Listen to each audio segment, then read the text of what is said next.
So this is the Romantic disease dress, and it's an actual Romantic era dress, antique dress, that I've stained and changed using natural dyes that were used in the past as treatments for tuberculosis. So this part of the dress is stained with walnut husks.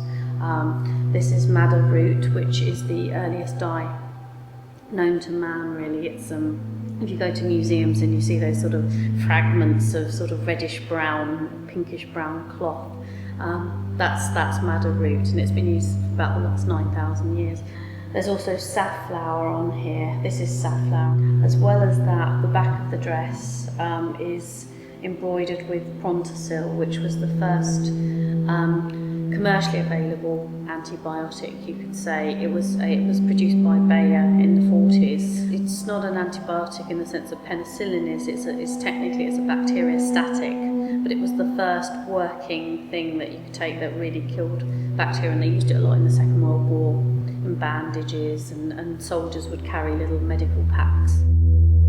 It was interesting because it had a bit of a side effect that sometimes patients would be dyed a bit red after having taken it. But that was a lot of an improvement compared to the alternative, which was dying of an infection. Because people don't remember, is you could die if you've got a cut on your finger and that got infected. Nowadays, you wouldn't think too much of it. You go to the doctor and say, I've got a sore finger, give me some antibiotics. In those days, you could die of that.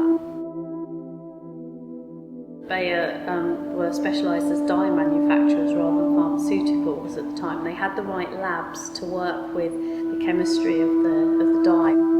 With TB, it's got this waxy coating that you can't get through, so it's very hard to get drugs into the bacterium. So if you can dye it and you know the dye will go in, then maybe there's some way of getting other stuff in using some of that. So they didn't actually use prontosil as a treatment for TB, but they used other drugs related to it as treatments for TB. They went on to produce drugs. It's got the extracted DNA of tuberculosis in it as well. I really like this idea of objects that are tainted with the disease or the story of the disease.